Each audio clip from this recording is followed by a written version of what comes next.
लोगों की तारीफ़ें आपका दिन बनाती है साहब, लेकिन उनके जो ताने हैं वो ताने आपकी ज़िंदगी बनाते हैं।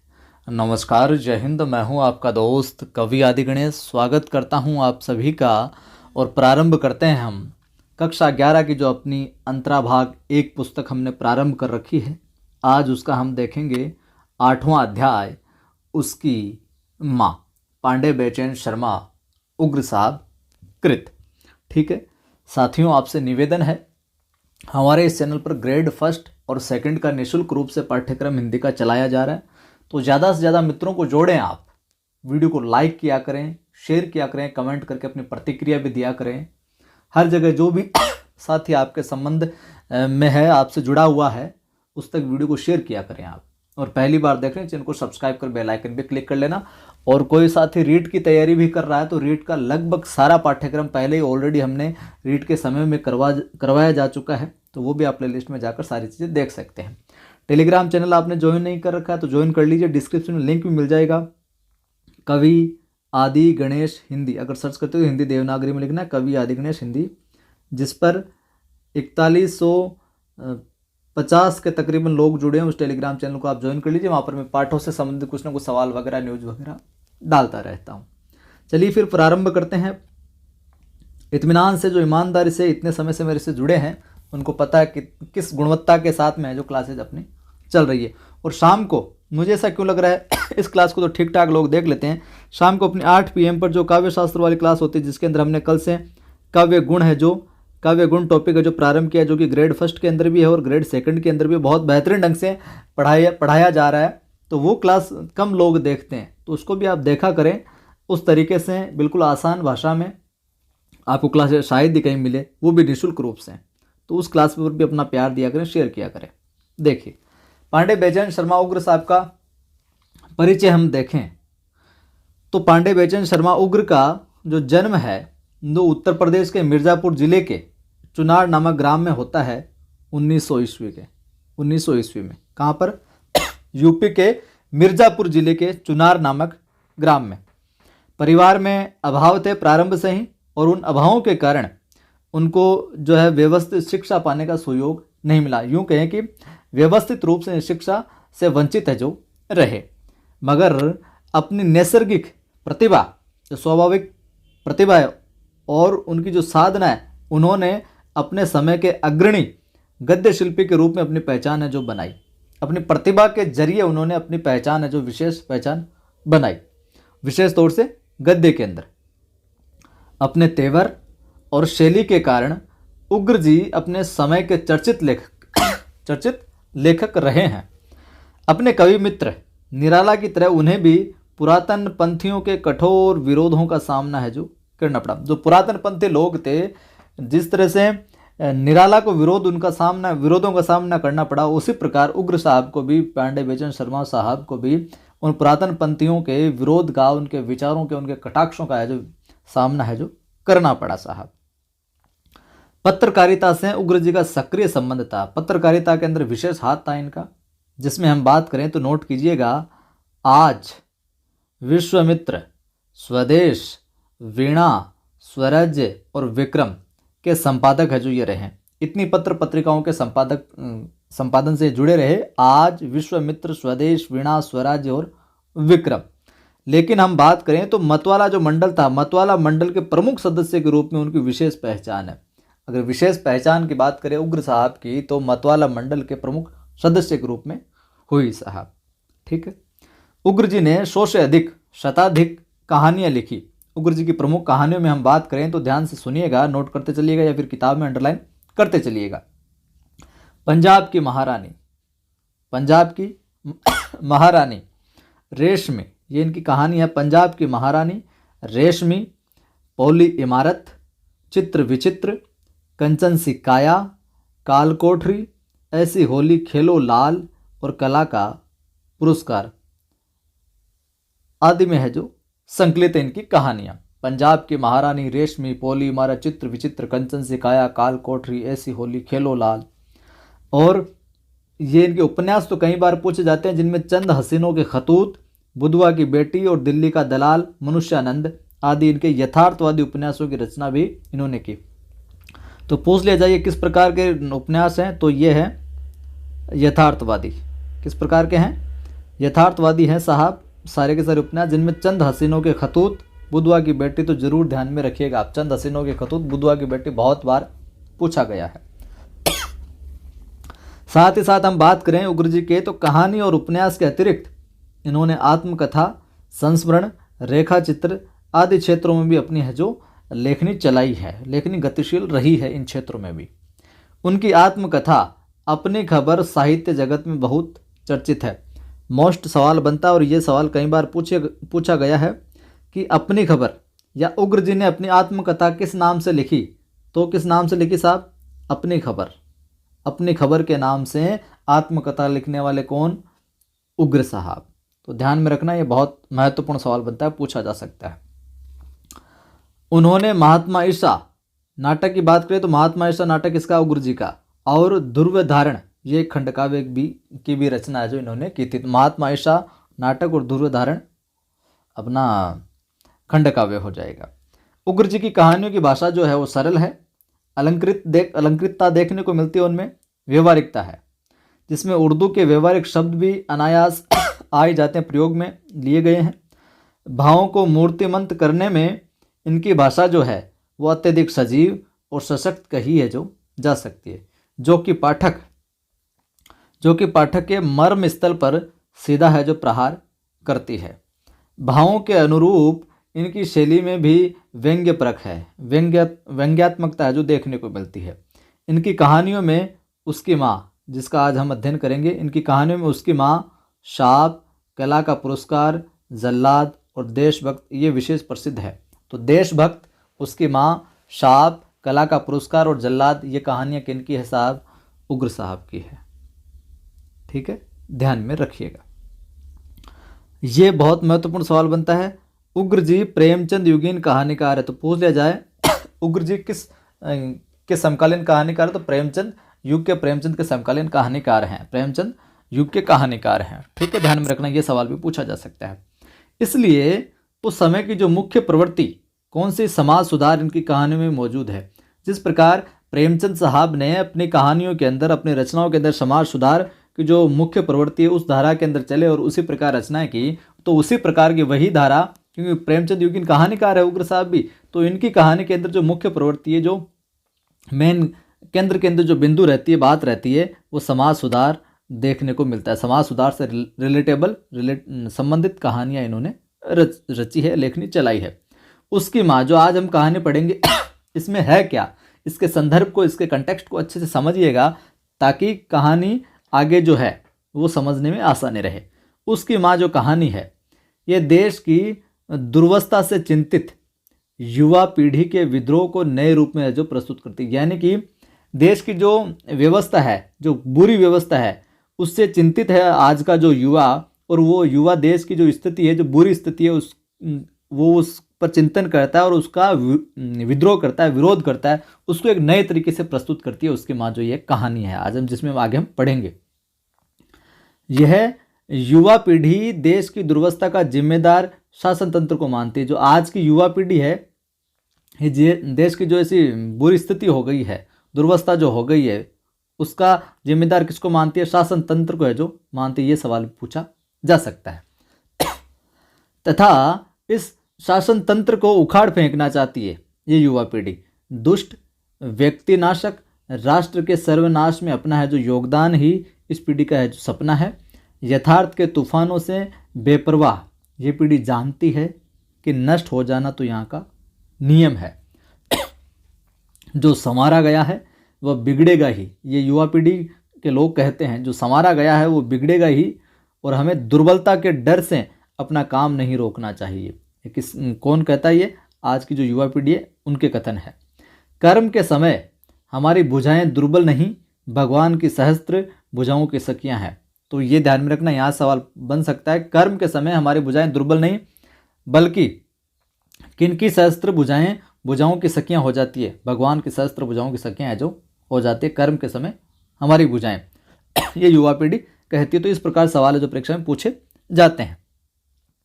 जो नई पीढ़ी है नई पीढ़ी का ये विद्रोही स्वर जहाँ राज सत्ता से विद्रोह की मशाल लिए खड़ा है, और वहीं पूर्ववर्ती पीढ़ी का बुद्धिजीवी जो समाज है अपनी सुविधा के लिए राज सत्ता के तलवे चाटने को है जो तैयार है। जो बुद्धिजीवी है, अपने आप को वेल सेटल्ड, वेल एजुकेटेड मानते हैं, वो तो जो सत्ता है इसकी तलवे चाटते हैं, जी जरूरी करते हैं। और जो युवा पीढ़ी है वो इसे स्वीकार नहीं कर सकती इस दुर्वस्था के अंदर। इन दोनों के बीच खड़ी है एक माँ, जिसका इस पाठ में जिक्र आएगा आगे। माँ जो अपना बेटा चाहती है, अपना लाल और उसकी खुशहाली चाहती है केवल। समाज के दो सिरों, दो किनारों पर, दो छोरों पर बीच में खड़ी ममतामयी माँ लाख कोशिशों के बावजूद व्यवस्था की चक्की से अपने बेटे को बचा नहीं पाती, व्यवस्था की चक्की में पिस जाता है। पूरी कथा में व्याप्त तत्कालीन जनमानस, स्वाधीनता आंदोलन तथा माँ की ममता का है जो सजीव चित्रण पाठक को जो उद्वेलित करता है। ये सारी की सारी जो बातें हैं वो इस अध्याय के अंदर हम देखेंगे। और कहानी है आज की अपनी उसकी माँ। विधा पूछ ले आपको तो ये क्या है, उसकी माँ कहानी। और इसके अतिरिक्त उग्र साहब के हमने ऊपर क्या देखी थी, देशभक्त भी इनकी है एक। ठीक है, प्रारंभ करते हैं। दोपहर को जरा आराम करके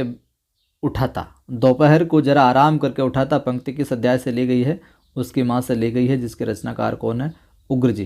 पहली पंक्ति इसलिए ध्यान में आप जो रखिएगा। अपने पढ़ने लिखने के कमरे में खड़ा खड़ा बड़ी बड़ी अलमारियों में सजे पुस्तकालय की ओर निहार रहा था। किसी महान लेखक की कोई कृति उनमें से निकाल कर देखने की बात है जो सोच रहा था, मगर पुस्तकालय के एक सिरे से लेकर दूसरे सिरे तक मुझे महान ही महान नज़र आए। सारे के सारे राइटर जो थे, लेखक जो थे, सारे महान ही महान मुझे जो नज़र आए साहब।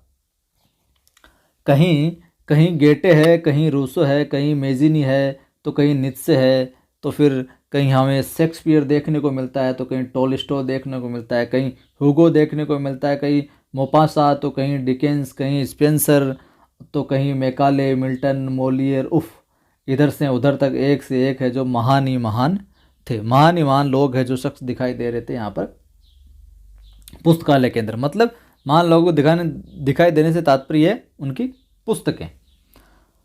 आखिर में किसके साथ चंद मिनट है जो मन बहलाव करूं, मन को बहलाऊं, ये निश्चय न हो सका। महानों के नाम ही पढ़ते पढ़ते परेशान सा हो गया मैं तो। इतने में मोटर की पों पों सुनाई पड़ी। इतने में क्या, मोटर की पों पों सुनाई पड़ी। खिड़की से झांका तो सुरमई रंग की कोई फिएट गाड़ी दिखाई पड़ी। तो सुरमई रंग की गाड़ी कौन सी थी, फिएट। मैं सोचने लगा शायद कोई मित्र पधारे हैं, अच्छा ही है महानों से जान बची। महानों के पीछे पड़ा हुआ था, छोड़ो अब मित्र आया तो गप्पे में लड़ाएंगे थोड़ी सी। जब नौकर ने सलाम कर आने वाले का कार्ड दिया तब मैं कुछ घबराया। उस पर शहर के पुलिस सुपरिटेंडेंट का नाम छपा था कि यानी कि सुपरिटेंडेंट साहब है जो आए हैं। ऐसे बेवक्त ये कैसे आए, ये सोच रहा है यहाँ पर लेखक। पुलिस पति भीतर आए साहब, पुलिस जो थे वो भीतर आए, अंदर आए। मैंने हाथ मिलाकर चक्कर खाने वाली एक गद्दीदार कुर्सी पर है जो उन्हें आसन दिया कि बैठो साहब। वे व्यापारिक मुस्कुराहट से लेस होकर बोले, इस अचानक आगमन के लिए आप मुझे क्षमा करें। जो सुपरिटेंडेंट साहब आए वो बोले कि इस अचानक आगमन के लिए क्या मुझे माफ़ करें आप, आज्ञा हो। मैंने भी नम्रता से कहा कि आज्ञा हो, कोई बात नहीं, नम्रता से लेखक कहता है।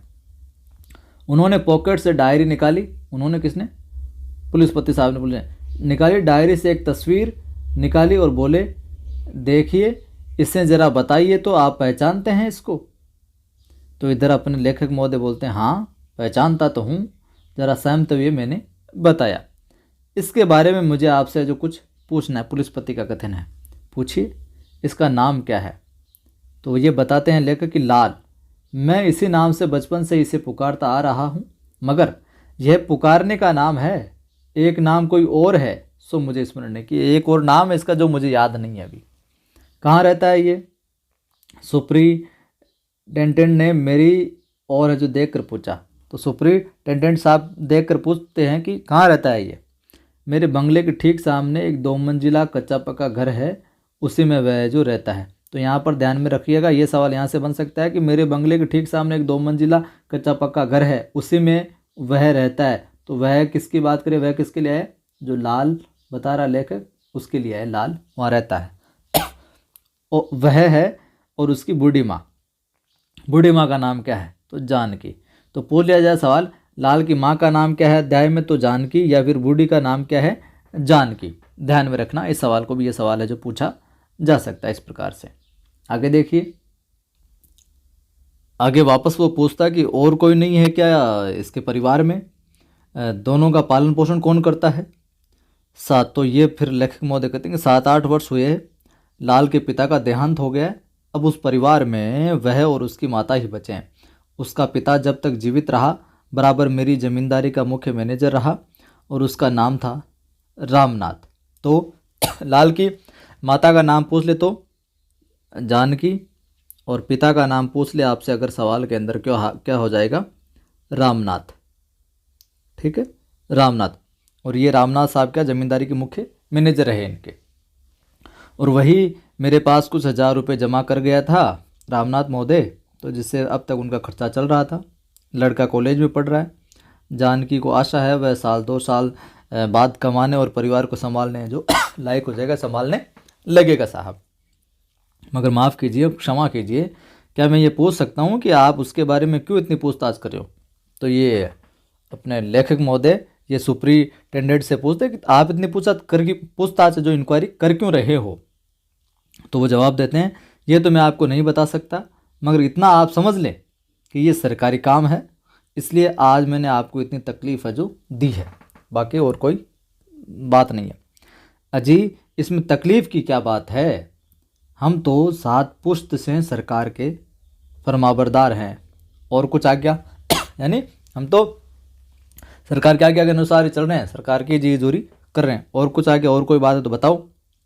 एक बात और, पुलिसपति ने गंभीरतापूर्वक धीरे से कहा। पुलिसपति क्या कहता है, एक बात और, मैं मित्रता से आपसे निवेदन करता हूँ, आप इस परिवार से ज़रा सावधान और दूर रहिए, फिलहाल इससे अधिक मुझे और कुछ है जो कहना नहीं है। सब पूछ ले किसका कथन है, तो क्या बता देना, पुलिस पति या पुलिस महोदय जो भी आए विकल्प में उनका कथन हो जाएगा। लाल की माँ एक दिन जानकी को बुलाकर मैंने समझाया। लाल की माँ कौन, जानकी। तो लाल की माँ एक दिन जानकी को बुलाकर मैंने समझाया, तुम्हारा लाल आजकल क्या पाजीपन कर रहा है, मतलब क्या शैतानियाँ कर रहा है, कहाँ पे जा रहा है, तुम उससे केवल प्यार ही करती हो न, भोगोगी है फिर। क्या है बाबू, उसने कहा। तो क्या है बाबू, उसने कहा, उसने किसने, जानकी कथन की क्या है बाबू। ठीक है, लाल क्या करता है आजकल ये बताओ। मैं तो उसे कोई भी बुरा काम करते नहीं देखती, बिना किए ही तो सरकार किसी के पीछे नहीं पड़ती। तो यहाँ पर लेखक महोदय कहता है कि बिना किए तो सरकार किसी के पीछे पड़ती है नहीं। हाँ, लाल की माँ बड़ी धर्मात्मा, विवेकी और न्यायी सरकार है ये, जरूर तुम्हारा लाल कुछ करता होगा। माँ माँ पुकारता हुआ उसी समय लाल भी है जो आ जाता है। लंबा, सुडौल, सुंदर और तेजस्वी है अपने ये लाल साहब। आगे देखिए, माँ उसने मुझे नमस्कार कर जानकी से कहा। इधर महोदय साहब को नमस्कार करता है, जानकी से कहता है, तू यहाँ भाग आई है, चल तो मेरे कई सहपाठी जो साथी हैं वो वहाँ पर खड़े हैं, उन्हें चटपट कुछ जो जलपान करा दे, क्योंकि खाने वाने की व्यवस्था कर, फिर हमें जो घूमने जाएंगे। अरे जानकी के चेहरे की झुर्रियाँ चमकने लगी, कांपने लगी उसे देखकर। तू आ गया लाल, चलती हूँ भैया, पर देख तो तेरे चाचा क्या शिकायत कर रहे हैं। क्या शिकायत कर रहे हैं, तो क्या पाजीपन करता है बेटा आजकल, क्या शैतानियाँ करता है, कहाँ कुछ करने लगा है। क्या है चाचा जी, क्या है चाचा जी, लाल कहता है। उसने सविनय सुमधुर स्वर में मुझसे पूछा, मैंने क्या अपराध किया है, मैं तुझसे नाराज हूँ लाल। मैंने गंभीर स्वर में कहा। क्यों चाचा जी, लाल का कथन, क्यों चाचा जी, तुम बहुत बुरे होते जा रहे हो आजकल, जो सरकार के विरुद्ध षड्यंत्र करने वालों के साथी बन गए हो। हाँ तुम हो, देखो लाल की माँ, इसके चेहरे का रंग उड़ गया, ये सोचकर ही ये खबर है जो मुझे कैसे मिली। इसका लाल का चेहरे का रंग उड़ गया, देखो लाल की माँ, इसका ये खबर मिलते इसका चेहरे का रंग उड़ गया, ये सोच रहा हो कैसे मुझे ये खबर कैसे मिली। सचमुच एक बार उसका खिला हुआ रंग जो जरा मुरझा गया मेरी बातों से, पर तुरंत ही वह क्या संभल गया। संभल कर क्या कहता है कि चाचा जी आपने तो गलत सुना है, मैं किसी षड्यंत्र में नहीं हूँ। हाँ, मेरे विचार स्वतंत्र अवश्य, मैं आज़ाद ख्यालों का जरूर हूँ, लेकिन मैं ज़रूरत बेज़रूरत जिस तिस के आगे उबल अवश्य उठता हूँ। गुस्सा जरूर आ जाता है मुझे, देश की दुर्वस्था पर उबल उठता हूँ, इस पशु हृदय प्रतंत्रता पर। तो देश की जो व्यवस्था है, दुर्वस्था जो है, उस पर उबल उठता हूँ, और इस पशु हृदय, जो पशु हृदय के समान एक प्रतंत्रता जो है, इस पर। ये कौन कहता है? लाल कहता है। ठीक है, ध्यान में रखना इस बात को। तुम्हारी ही बात सही, तुम षड्यंत्र में नहीं, विद्रोह में नहीं, पर यह बकबक क्यों? इसका फायदा क्या है? तुम्हारी इस बकबक से न तो देश की दुर्दशा दूर होगी और न उसकी पराधीनता। तुम्हारा काम क्या है? सिर्फ पढ़ना है। पढ़ो, पढ़ाई में ध्यान लगाओ, इसके बाद कर्म करना होगा, परिवार और देश की मर्यादा बचानी होगी। तुम पहले अपने घर का उद्धार तो कर लो, तब सरकार के सुधार का जो विचार करना बाद में तुम। ये ज्ञान फैल रहे हैं इसको, और ये अपनी हट पर है। उसने नम्रता से कहा, लाल ने, चाचा जी क्षमा कीजिए, इस विषय में मैं आपसे विवाद है जो नहीं करना चाहता। चाहना होगा, विवाद करना होगा, ये लेखक है, चाहना होगा, विवाद करना होगा। मैं केवल चाचा जी नहीं, तुम्हारा बहुत कुछ हूँ। तुम्हें देखते ही मेरी आंखों के सामने रामनाथ नाचने लगते हैं, जो इनके यहाँ काम करते थे। तुम्हारी बूढ़ी माँ घूमने लगती है। भला मैं तुम्हें बेहाथ होने दे सकता हूँ? बेहाथ मतलब कि तुम्हें अपने हाथ से कैसे निकलता देख सकता हूँ मैं कि तू और किसी काम में लग जाए फालतू में। इस भरोसे मत रहना। इस पराधीनता के विवाद में चाचा जी, मैं और आप दो भिन्न है जो सिरों पर है, दो भिन्न छोरों पर है। आप कट्टर राजभक्त हो, मैं कट्टर राजविद्रोही। आप पहली बात को उचित समझते हैं कुछ कारणों से, और मैं दूसरी को दूसरे कारणों से। आप अपना पद छोड़ नहीं सकते, अपनी प्यारी प्यारी कल्पनाओं के लिए मैं अपना भी नहीं छोड़ सकता। मैं भी अपना नहीं छोड़ सकता। तुम्हारी कल्पनाएं क्या है? या आके पूछते कि तुम्हारी लाल कल्पनाएं क्या है? फिर सुनूं तो मैं भी तो सुनूं, तू क्या चाहता है? तो जरा मैं भी जान लूं कि अब के लड़के, आजकल के लड़के कॉलेज की गर्दन तक पहुंचते पहुंचते कैसे कैसे हवाई किले उठाने के सपने देखने लगते हैं। जरा मैं भी तो सुनूं बेटा, बता। ये बोलता है फिर, मेरी कल्पना यह है कि जो व्यक्ति समाज या राष्ट्र के नाश पर जीता हो, उसका सिर्फ सर्वनाश हो जाए। जान के उठकर बाहर चली गई, जो माँ है लाल की। अरे तू तो जमकर चाचा से जूझने लगा है। वहाँ 4 बच्चे बेचारे दरवाजे पर खड़े होंगे। लड़, तू तो लड़, मैं जाती हूँ। उसने मुझसे कहा, समझा दो बाबू। जानकी कहती कि समझा दो बाबू, मैं तो आप ही कुछ नहीं समझती, फिर इसे है जो क्या समझाऊंगी। उसने फिर लाल की ओर देखा। चाचा जो कहे मान जा बेटा, ये तेरे भले के ही कहेंगे। वह बेचारी कमर झुकाए, उस 60 बरस की, तो पूछ ले 60 बरस की वे में घूंघट संभाले चली है जो गई है। तो जानकी की उम्र पूछ ले लाल की माँ की, तो ध्यान में रखना 60 माफ करें 60 बरस, ठीक है, 60। ध्यान में रखना, ये सवाल पूछा जा सकता है, बन सकता है। उस दिन उसने मेरी और लाल की बातों की गंभीरता है जो नहीं समझी। जानकी, मेरी कल्पना यह है कि, उत्तेजित स्वर में लाल ने कहा, ऐसे दुष्ट व्यक्ति नाशक राष्ट्र के सर्वनाश में मेरा भी हाथ हो। तुम्हारे हाथ दुर्बल हैं, उनसे जिनसे तुम पंजा लेने जा रहे हो चरमर है जो उठेंगे, चरमरा जाएंगे, वो जल जाएंगे, नष्ट हो जाएंगे। चाचा जी, नष्ट हो जाना तो यहाँ का नियम है, जो संवारा गया है वह बिगड़ेगा ही। हमें दुर्बलता के डर से अपना काम नहीं रोकना चाहिए। कर्म के समय हमारी भुजाएं दुर्बल नहीं, भगवान की सहस्त्र भुजाओं की सखियां हो जाती है, सखियां है। तो तुम करना क्या चाहते हो ये बताओ। जो भी मुझसे हो सकेगा वो करूँगा मैं, लाल कहता है। षड्यंत्र करना चाहते हो? ज़रूरत पड़ी तो वो भी करूँगा। विद्रोह करना चाहते हो? हाँ अवश्य करूँगा। हत्या करोगे? हाँ हाँ हाँ। बेटा तुम्हारा माता न जाने कौन सी किताब पढ़ते पढ़ते बिगड़ रहा है, सावधान हो जा तुम। मेरी धर्म पत्नी और लाल की माँ कौन जानकी एक दिन बैठी हुई बातें कर रही थी कि मैं पहुँच गया कुछ पूछने के लिए। कई दिनों से मैं उसकी जो तलाश में था। क्यों लाल की माँ, लाल के साथ किसके लड़के आते हैं तुम्हारे घर में आजकल? मैं क्या जानूँ बाबू। जानकी कहती कि मैं क्या जानूँ बाबू। उसने सरलता से कहा, मगर वे सभी मेरे लाल ही की तरह मुझे प्यारे दिखते हैं, प्यार करते हैं। सब लापरवाह, वे इतना हंसते गाते और हल्ला मचाते हैं कि मैं तो उन पे माफ़ कीजिए, मैं तो उन पे मुग्ध हो जाती हूँ। इस तरह के मेरे लाल की तरह प्यारे लगते हैं मुझे। मैंने एक ठंडी सांस ली। हूँ ठीक कहती हो, वे बातें कैसी करती ये बताओ। ये लेकिन मुझे जानना चाहते हैं कि वो बातें किस प्रकार की करते हैं यहाँ पर। कुछ समझ पाती हो तुम वो क्या किस तरह की बातें करते हैं? ये जानना चाहता है कि वो असल में उसके दोस्त कौन है, उसका उनका बैकग्राउंड क्या है, वो क्या करने आते हैं, किस तरह की बातें करते हो, किस तरह के षड्यंत्र में जो लिप्त लिप्त है आजकल शामिल है। बाबू, वे लाल की बैठक में बैठते हैं। कभी कभी जब मैं उन्हें कुछ खिलाने पिलाने जाती हूँ तब वे बड़े प्रेम से मुझे माँ कहते हैं और मेरी छाती है जो फूल उठती है, मानो वे मेरे ये जो बच्चे हूँ। मैंने भी फिर जो सांस ली। एक लड़का उन्हें बहुत ही हंसोड़ है, हंसता रहता है सारे दिन, खूब तगड़ा और बली दिखता है, बलिष्ठ दिखता है, बलवान दिखता है, मजबूत दिखता है। लाल कहता था वह डंडा लड़ने में, दौड़ने में, गुस्सेबाजी में, खाने में, छेड़खानी करने में, हो हाँ हाँ हंसने में, समूचे कॉलेज में क्या है फर्स्ट है वो लड़का। उसी लड़के ने एक दिन जब मैं उन्हें हलवा परोस रही थी मेरे मुंह की ओर देख कर कहा, जो हंसोड़ लड़का है वो कहता है क्या,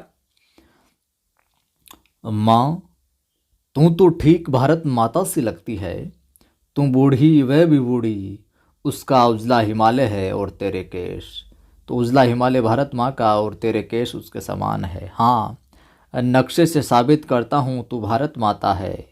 सिर तेरा हिमालय है, माथे की दोनों गहरी बड़ी रेखाएं गंगा और यमुना है, ये नाक विंध्याचल है, ठोड़ी कन्याकुमारी है। तो ध्यान में रखना, नाक विंध्याचल के समान बताई है, ठोड़ी को कन्याकुमारी बताया है उस हंसोड़ लड़के ने जानकी के बारे में।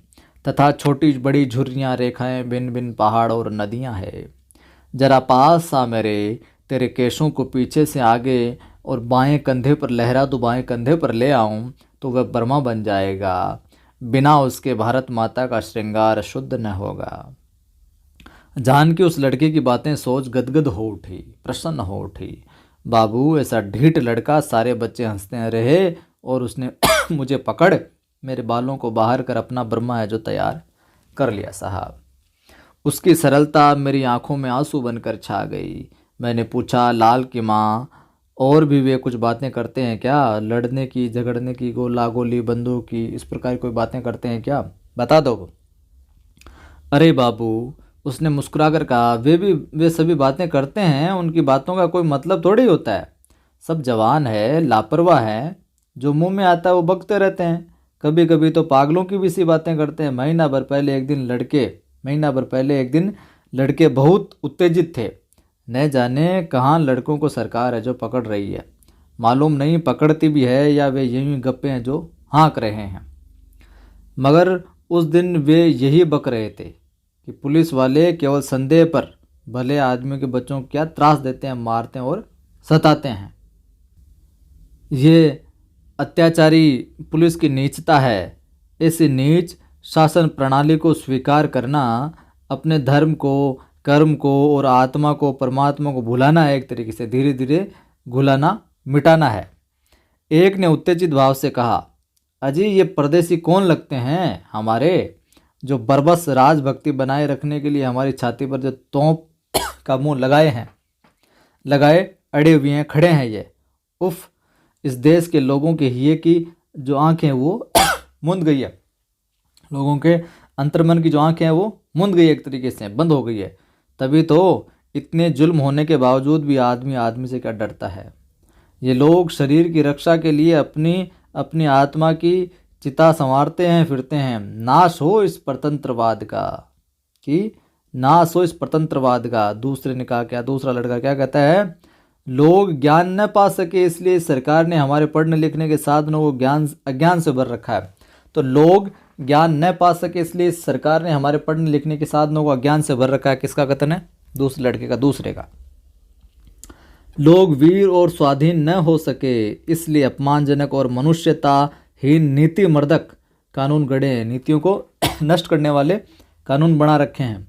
गरीबों को चूस कर सेना के नाम पर पले हुए पशुओं को शराब से, कबाब से मोटा ताजा रखती है। ये सरकार धीरे धीरे जोंक की तरह हमारे धर्म, प्राण और धन को है जो चूसती चली जा रही, जिस प्रकार जोंक का जो खून चूसता है। यह शासन प्रणाली। ऐसे ही अंट संट ये बातों नहीं बका करते हैं बाबू। जब भी चार छोकरे जुट गए, एक जगह हो गए, तभी यही चर्चा, यही बातें उनकी शुरू हो जाती। क्या ध्यान देना उन पर। लाल के साथियों का मिजाज भी उसी सा अल्लड़ बिल्लड़ मुझे मालूम पड़ता है, ये लड़के ज्यों ज्यों पढ़ते जा रहे हैं त्यों त्यों बकबक में बढ़ते जा रहे हैं। वो कहते हैं कि ये लड़के ज्यों ज्यों पढ़ते जा रहे हैं ना आगे, त्यों त्यों ही बकबक है जो बकबक करने में बढ़ते जा रहे हैं आगे। ये बुरा है लाल की माँ, मैंने गहरी सांस ली कि ये बुरा है लाल की माँ। जमींदारी के कुछ जरूरी काम से 4-5 दिनों के लिए बाहर गया था मैं। लौटने पर बंगले के घुसने के पूर्व लाल के दरवाजे पर नज़र पड़ी तो वहाँ एक भयानक सन्नाटा सा देखने को मिला, जैसे घर है जो उदास और रोता हो। भीतर आने पर मेरी धर्मपत्नी मेरे सामने उदास मुँह खड़ी हो गई। तुमने सुना? तुमने सुना? तो ये बोलता है, नहीं तो कौन सी बात? लाल की माँ पर भयानक विपत्ति टूट पड़ी है। कि लाल की माँ के ऊपर क्या भयानक विपत्ति है जो वो टूट पड़ी है। भयानक विपत्ति कौन सी? कि क्या विपत्ति? मैं कुछ समझा नहीं, कुछ थोड़ा सा समझा, पूरी तरीके समझा नहीं, फिर भी विस्तृत विवरण जानने को उत्सुक हो उठा। क्या हुआ, जरा साफ साफ तो बताओ। वही हुआ जिसका तुम्हें भय था। कल पुलिस की एक पलटन ने लाल का घर घेर लिया था। 12 घंटे तक तलाशी हुई। लाल 12-15 साथी लाल के सभी जो पकड़ लिए गए। सबके घरों से भयानक भयानक चीज़ें निकली है।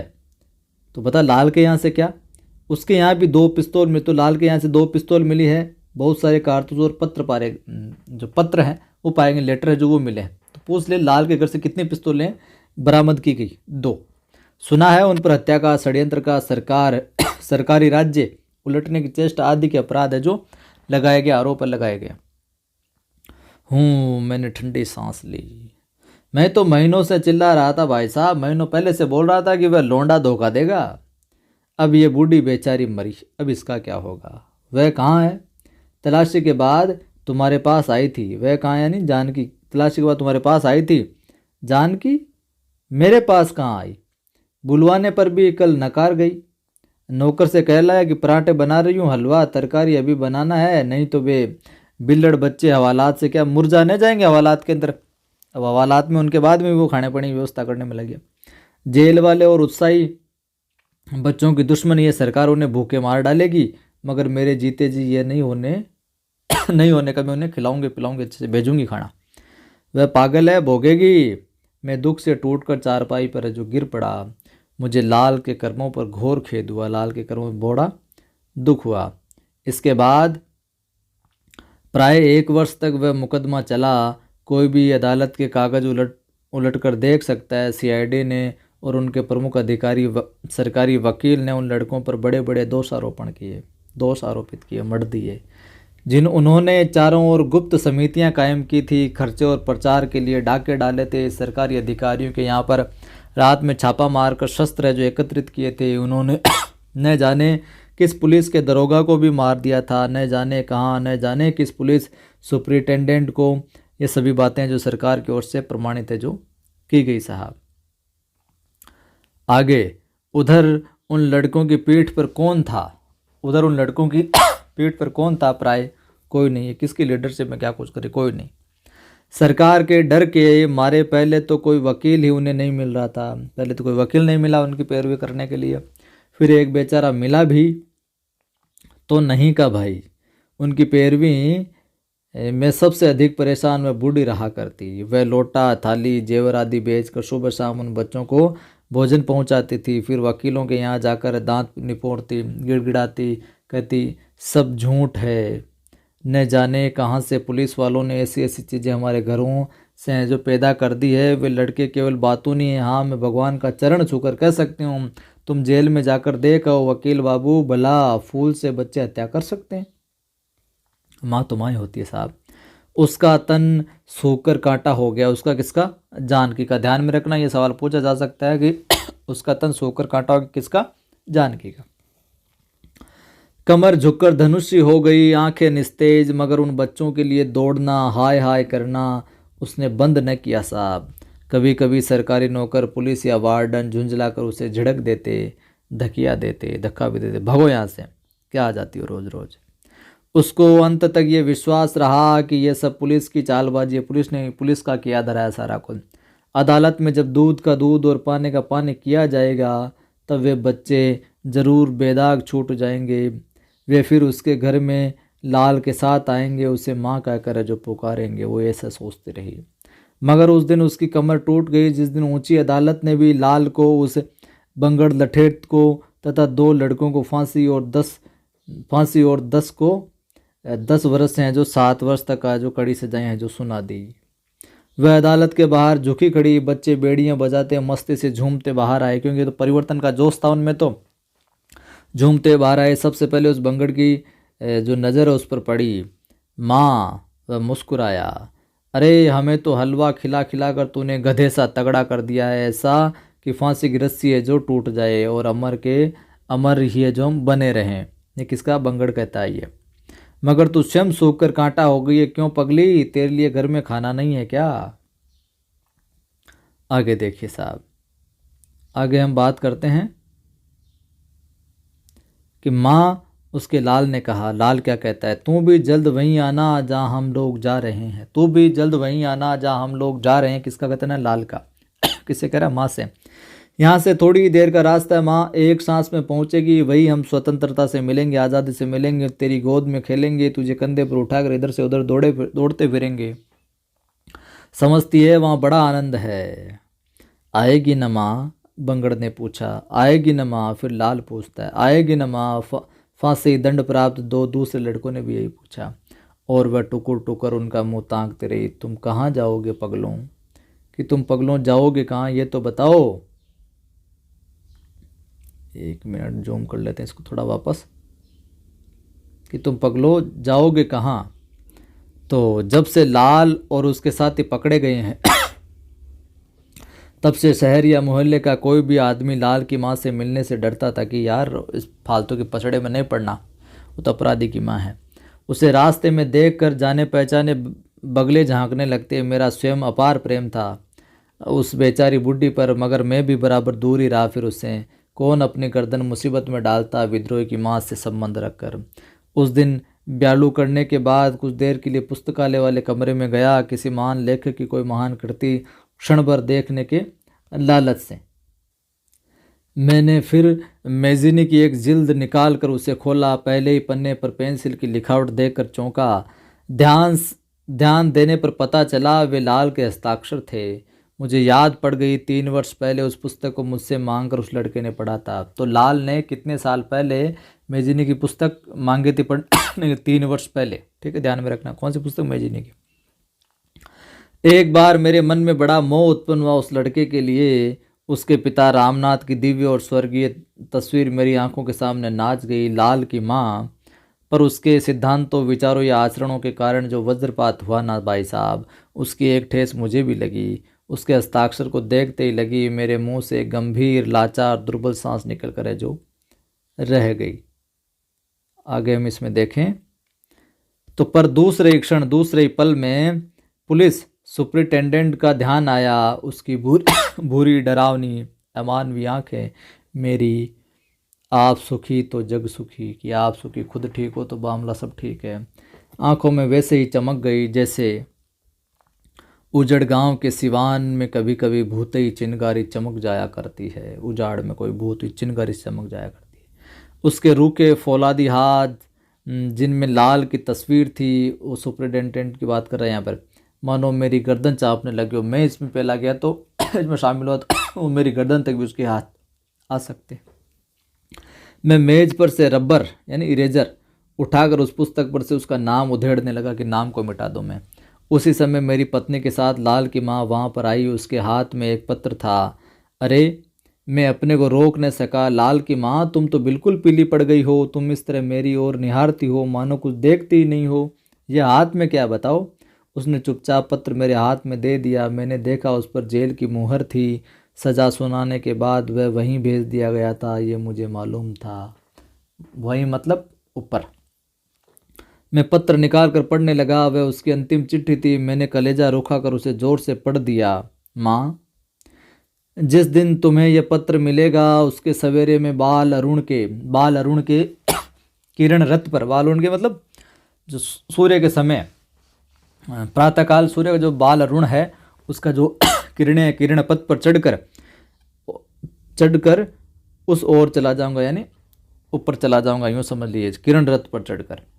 मैं चाहता तो अंत समय तुझसे मिल सकता था, मगर इससे फ़ायदा क्या था। ये लाल के पत्र पढ़ रहा है। मुझे विश्वास है तुम मेरी जन्म जन्मांतर की जननी ही रहोगी। मैं तुमसे दूर कहाँ जा सकता हूँ माँ। जब तक पवन सांस लेता है, सूर्य चमकता है, समुद्र लहराता है, तब तक कौन मुझे तुम्हारी करुणामयी गोद से दूर खींच सकता है। दिवाकर थमा रहेगा, सूर्य अरुण रत लिए जमा रहेगा। मैं बंगड़ वह सभी मेरे साथ इंतजार में रहेंगे। हम मिले थे, मिले हैं, मिलेंगे हाँ माँ। तेरा तेरा लाल। हाथ कांपते हाथ से पढ़ने के बाद पत्र को मैंने उस भयानक लिफाफे में जो भर दिया, उस लिफाफे में डाल दिया।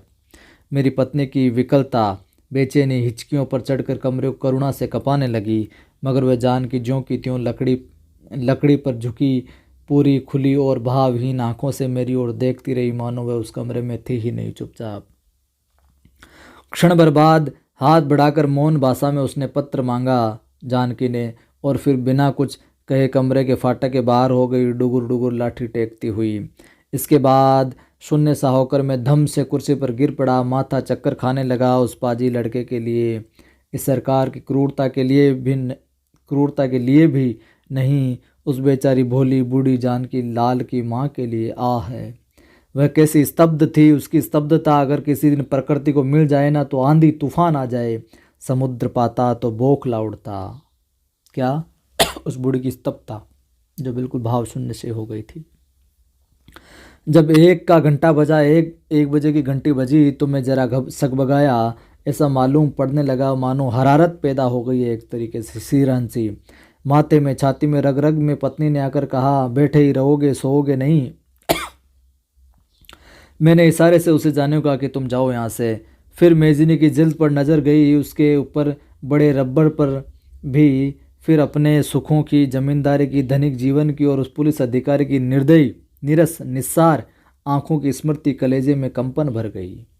फिर रबर उठाकर मैंने उस पाजी का पेंसिल खचित नाम पुस्तक की छाती पर से जो मिटा डालना चाहा। माँ।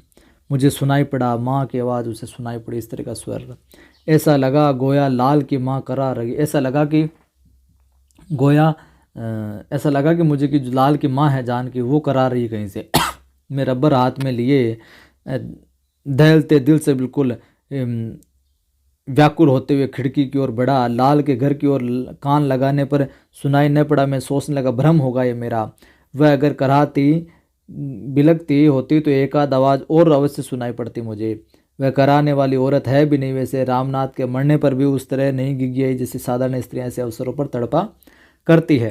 मैं पुनः सोचने लगा, वह उस नालायक के लिए क्या नहीं करती थी। खिलौने की तरह, आराध्य की तरह उसे दुलारती संवारती फिरती, पर आरे छोकरे माँ। फिर से आवाज़ सुनाई दी। फिर वही आवाज़, जरूर जान के रो रही है, जरूर वही विकल व्यथित विवश बिलक रही है। हाय री माँ। अभागिनी वैसे ही पुकार रही है जैसे वह पाजी गाकर मचल कर स्वर को खींचकर उसे पुकारता था। अंधेरा धूमिल हुआ, फीका पड़ा, मिट चला। उषा पीली हुई, लाल हुई, रवि रत लेकर वहाँ क्षितिज से उस छोर पर आकर पवित्र मन से खड़ा हो गया। मुझे लाल के पत्र की याद आ गई। माँ उसमें लिखा था। मानो लाल पुकार रहा था, मानो जानकी प्रतिध्वनि की तरह उसी पुकार को गा रही थी। मेरी छाती धक धक करने लगी। मैंने नौकर को पुकार कर कहा, देखो तो लाल की माँ क्या कर रही, जाकर देख के आओ तुम। जब वह लौट कर आया नौकर, तब मैं एक बार पुनः मेज और मेजिनी के सामने खड़ा था, हाथ में रबड़ लिए उसी उद्देश्य से उसको हस्ताक्षर को मिटाने के लिए। उसे घबराए स्वर से कहा, हुजूर उनकी तो अजीब हालत है, घर में ताला पड़ा और वे दरवाजे पर पाँव पसारे, हाथ में कोई चिट्ठी लिए है, मुंह खोल मरी बेटी है। हाँ सरकार, विश्वास मानिए वे मर गई है, सांस बंद है, आंखें खुली है। वे मर गई है। हाँ सरकार, विश्वास मानिए वे मर गई है, सांस बंद है, वे आंखें खुली है। किसका कथन है? नौकर का कथन है, ध्यान में रखना। और ये पंक्ति केवल पूरे किस अध्याय से? उसके माँ अध्याय से ली गई है।